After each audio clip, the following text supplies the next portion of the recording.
여러분 안녕하세요, 롱자입니다. 빙하. 여러분, 오늘 영상은 약간 좀 충격적이실 수가 있는데요. 왜냐면은 저는 지금까지 일명 공포팔이죠. 망한다, 잘못된다, 여러분 일이 될 수도 있다, 이거 하지 마라, 큰일 난다, 이러면 조회수가 더 많이 나오는 거 말씀도 많이 드렸고 저 잘 알고 있습니다. 하지만 전 그것보다 어떻게 하면 더 잘 산다, 이런 기회가 있다, 이게 위험하긴 하지만 공부를 통해서 리스크를 줄여보자, 요런 얘기에 초점을 맞춰 왔는데 이번 정권부터는 좀 저도 여러분에게 미리 알려드려야 될 건 알려드려야 된다라고 생각을 해요. 그래서 그런 내용들이 이제 좀 들어가는데 고민을 많이 했어요. 그런데 제가 얘기해도 공포파리가 아니라 현실화될 수 있는 부분이기 때문에, 왜냐면 외국 사례를 봐도 위기는 예측하지 못한 데서 오거든요. 조심스럽긴 하지만 좀 말씀을 드려보고자 합니다. 당연히 부동산 관련된 부분이에요. 얼음공장 정규 강의 23기 지금 접수 기간이고요. 접수 기간에 데드라인이 있어요. 그리고 이제부터는 그냥 뭐 무조건 잘 되자가 아니고요. 생존. 정말 말 그대로 전 걱정이 많이 되거든요. 저도 느끼고 있고, 생존을 위해서 아니면 진짜 거짓골 나기 싫으면은 들으셨으면 좋겠습니다. 진짜 예요. 여러분, 이게 생각하는 대로 안 가요, 세상이. 그래서 이 데드라인 지나서 꼭 연락이 오시거든요. 그래서 확인이나 접수는 아래 링크 통해서 확인 부탁드리겠습니다. 이번부터는 이런 위기의식을 가지고 강의를 준비를 할 거예요. 그래서 쭉 들어보신 분들은 아시겠지만 기수마다 내용이 다른데 이제는 뭐 더 다르겠죠. 제 걱정이나 어떤 전략적인 부분이 많이 들어가겠죠. 근데 전략도 생존을 위한 전략이라고 하는 게 맞겠죠. 저는요, 시행, 건설 이쪽 일을 해요. 그래서 어쩔 수 없이 외국 분들이랑 소통을 계속 해야 되거든요. 근데 이제 많은 분들이 오해하시는 게 뭐냐면은 중국 분들이, 그러니까 이거 댓글 달아서 저한테 비난을 하셔도 저는 받아들일 건데, 저는 현실을 말씀드리는 거예요. 중국 분들이, 한국 분들이 어떻게 생각하시면 중국 분들이 한국은 우리보다 잘 사는 나라, 그러니까 예전 생각하시는 거예요. 어른들 옛날 생각. 일본 사람들은 한국은 우리보다 조금 뒤처졌고 중국 사람들은 우리보다 좀 잘 사는 나라, 요렇게 생각할 거라고 생각하시는, 거꾸로 얘기하면은 한국 사람 입장에서는 일본은 우리보다 조금 앞서 있고 중국은 우리보다 후진일 거다라고 생각할 거라고 믿으시는데, 그게 아니라 중국 분들, 요새 한국 사람들 그렇게 생각 안 해요.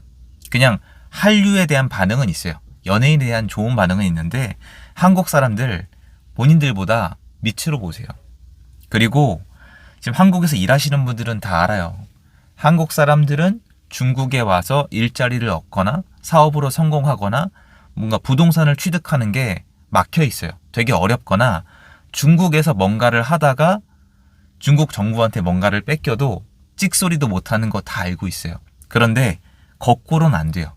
중국 분들은 한국에 마음대로 올 수 있고 일하면서 최저임금, 월급도 똑같이 받을 수 있고, 그리고 한국에 집을 굉장히 많이 사세요. 그리고 중국 분들이 한국의 집 쇼핑 문재인 정권 이후로 계속 늘려가고 계세요. 더 큰 문제는 이제는 아예 대놓고 좋은 집들도 사고 계시거든요. 그래서 이제 일자리도 있고 집도 있고 가족분들도 데려오려고 하세요. 근데 한국에 그렇게 살고 있지만 한국인들처럼 뭐 군대의 의무를 지는 것도 아니고, 그리고 이제 저는 직접 얘기하니까 알잖아요. 세금이 되게 불투명해요. 예를 들어 볼까요? 참, 이거 얘기하기 전부터 제가 지금 숨이 막히는데, 한국 사람들은요, 한국에 부동산을 살 때 각종 심사랑 뭐 진짜 거의 시험이에요. LTV에, DSR에, 자금 출처는 어디서 왔는지 이거 다 돼야 되고, 팔고 나서 양도세 안 내면은 거의 범죄자 추적, 거의 추노 잡아냅니다. 여러분 생각을 해봐요.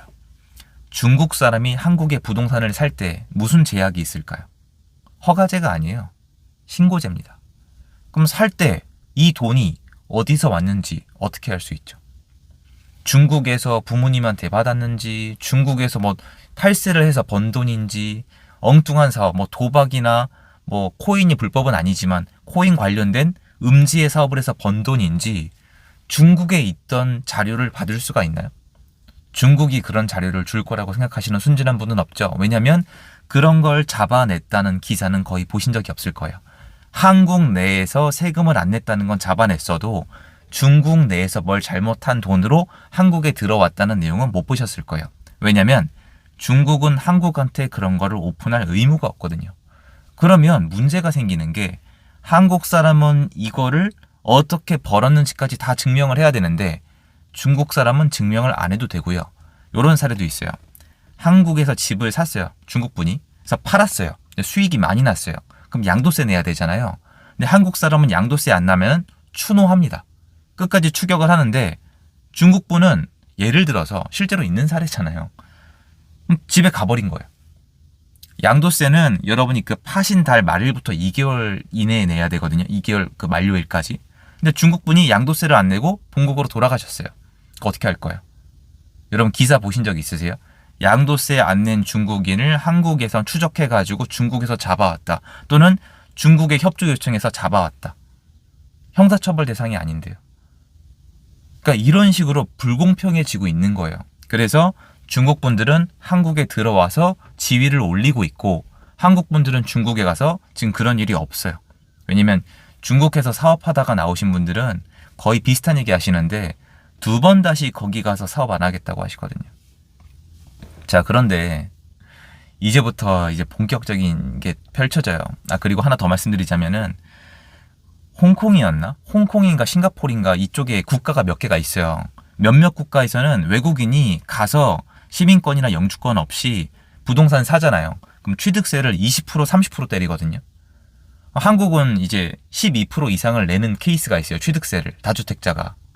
그러니까 이게 제가 저번에 우스갯소리로 저번에 그 시행하다가 다른 분들이랑 얘기를 했는데 한국은 해외를 식민지화 시키거나 아니면 그러니까 예전 역사 말씀드리는 거 옛날에 다른 나라에서 사람을 데리고 와서 노예화 시킨 적이 없어요. 한국은 늘 같은 동족끼리 노예를 시킨 민족이거든요. 유일한. 해외는 안 그래. 해외는 다른 데 침략을 하거나 다른 데서 잡아와서 노예화를 시키는데 한국은 안에서 서로 차별화 시킨단 말이에요. 그러니까 이 꼴이에요. 말 그대로. 그러니까 국내에 있는 자국민은 못 잡아먹어서 안달이고 해외에서 오는 사람들은 뭐 좋은 점도 있죠. 외화가 들어오는 거니까. 찍소리도 못 하는 거죠. 자, 그런데 이거는 지금까지의 흐름일 뿐이고 앞으로 또 어떤 이슈가 버티고 있느냐. 제가 이것 때문에 내 집 마련을 해야만 한다라고 얘기하고 있는 건데 이대로 가면 내 집 마련 점점 더 어려워져요. 이번 정권은 돈을 안 풀 수가 없고 풀 거라고 이미 다 공표를 했는데 사람들이 실감을 못 하는 거예요. 돈은 푸는데 지금 벌써 뭐가 시작됐냐면 미국에서 반응이 안 좋아요. 지금 미국 대통령은 트럼프예요. 그럼 어떤 상황이 펼쳐지냐. 옛날에 여러분 일본의 잃어버린 20년 30년 얘기 많이 하잖아요. 재밌는 점은 그 얘기 하시는 분들 중에 공통점이 뭐냐면 잃어버린 20년 중에서 하락기 있죠. 하락기, 버블이 붕괴되는 그 시기. 오로지 그거밖에 머리 안에 없어요. 하고 싶은 얘기가 그건데 일본의 잃어버린 20년, 30년, 10년은 뭐냐면은 한번 수직 상승을 했다가 내려가는 거예요. 근데 수직 상승한 이유가 뭐냐? 미국한테 때려 맞아서 플라자 합의 때문에 환율이 변한 다음에 내수 경기로 모든 에너지를 쏟아부어서 버블이 생겼다가 터진 거잖아요. 한국도 미국이랑 사이가 틀어지면서 수출이 막히면은 일본이랑 비슷한 구조를 가지고 있어요. 국가가 수출 수입을 해서 먹고 사는 그 구조가. 그러면 환율이 삐뚤어지면서 내수로 돈을 풀게 돼 있습니다. 근데 지금 그 구조가 하나둘 맞춰지고 있어요. 미국이랑 관계 틀어지면 어떻게 됩니까? 수출에 문제 생기죠. 그러면 내수 경기 더 망가지면 막으려면 어떻게 해야 돼요? 돈 풀어야 되는데 이미 돈은 풀기로 약속이 돼 있는 거나 마찬가지죠. 그럼 내수에서 돈이 막 돌면서 사람들이 착각을 해요. 뭔가 되게 좋은데? 뭐가 되어가는 건가? 그런데 한국은 기업들이 이끌어가고 있는데 기업들은 망가지고 있죠. 왜냐면 기업을 안 좋아하잖아요. 부자를 혐오하잖아요. 그러면 더더욱 망가뜨리겠죠? 그러면 말 그대로 황금알을 낳는 거위의 배를 갈라버리는 거예요. 그럼 당분간은 이 거위가 낳았던 알 가지고 먹고 사는 거예요. 지금 내수 경기. 그 다음에는 내리막이죠. 그러니까 일본이랑 닮아가는 건 지금 타이밍이죠. 그러면 어떻게 되겠어요? 환율이 망가지면서 해외에 있는 자본은 더 한국에 들어오죠. 한국의 부동산을 사는 거예요. 여태까지 구조를 보세요. 한국 사람은 한국의 부동산을 사기가 어려운데 외국 사람은 한국 부동산을 취득하는 게 전 세계적으로 손에 꼽힐 정도로 쉬워요. 그런데 환율이 망가진다? 그러면 그 사람들 입장에서는 더 싸요. 그리고 한국은 해외에서 부동산을 사러 오기 굉장히 안 좋은 국가예요. 왜 그러냐? 북한 때문에. 그런데 여기서 중국분이 저한테 해준 아주 충격적인 얘기가 있어요. 중국분 입장에서 만약에 한국이 그러면 절대 안 되겠지만 뭐 예를 들어서 남한이랑 북한이랑 뭐 잘못된다. 근데 중국 분들은 그거 크게 걱정 안 한대요. 너무 충격. 왜냐면 여러분 이거 생각 안 하시잖아요. 우리가 보는 북한이랑 중국이 보는 북한이랑 전혀 다르더라고요. 그러니까 걱정을 상대적으로 덜 하세요. 어차피 우리 거라 이거죠. 그래서 여러분이 오해하시는 게 뭐냐면 중국 분들 한국 사람 별로 안 좋아하고 별로 높게 보지 않고요. 만약에 이대로 계속 간다? 그러면 언젠가부터는 오히려 중국 분들이 한국 분들을 깔보는 세상이 올 수도 있고, 그리고 이미 점점 늘어나고 있어요. 집주인은 중국인, 세입자는 한국인. 이대로 쭉 가면은 이제 한국에서 내 집 마련 어려워지고 거의 불가능해지고 월세로 살 수밖에 없는데 해외에서는 한국 부동산 쉽게 사고 환율 망가지고 싸게 사는데 그럼 집주인은 다른 나라 사람이고. 그럼 이게 위기가 아니고 뭐예요? 위기죠. 근데 한국은 그때 손을 못 써요. 왜 그러냐? 수출 수입이 망가져서 먹고 사는 길이 막히거든요. 그래서 아르헨티나나 베네수엘라가 힘을 못 쓰는 거예요. 외국 사람들한테. 달러가 궁하니까 힘을 못 쓰는 거예요. 달러가 궁해지기 전에 수출 수입을 잘 하고 미국이랑 사이를 좋게 만들어야 되는데 지금 벌써 진짜 싸해요, 지금. 왜 위기의식 못 느끼죠? 지금 파티 분위기잖아요. 아니요. 저는 그렇게 안 봅니다. 그래서 이제부터는 생존을 위해서 공부를 하고 준비를 해야 될 때다. 전 라고 생각을 해요. 정말 위기의식 가지셔야 돼요. 제가 얘기한 대로 방향성 가도 그리고 한국 인구 줄고 있잖아요. 그럼 이거 어떻게 메꿔 넣겠어요? 해외에서 들어오겠죠. 그건 다 알고 있잖아요. 그럼 이 방향대로 가면 나중에 어떻게 되겠어요? 그래도 한국 안 망해요. 한국이 변하는 거지 또는 일부가 망하는 거지 한국이 망하진 않아요. 베네수엘라 아직 있어요. 아르헨티나 아직 있어요. 남미 국가들 아직 그대로 있어요. 그 자리에. 그리스는 이제 얘기 넘어갔고 옛날에 스페인도 얘기 넘어갔잖아요. 이제. 근데 그 자리에 그대로 있어요. 한국도 이 자리에 그대로 있을 건데 여러분이 어떻게 될지는 모르는 거예요. 그때도 미리 알고 준비한 사람은 살아남았고 모르고 정부만 쳐다보고 있던 사람들은 거지됐습니다. 이거 리얼이에요. 그럼 여러분도 맞게 준비하셔야죠. 저랑 같이 하시는데 이거 좀 긴장감을 가지고 앞으로 다루고자 하거든요. 아직은 괜찮아요.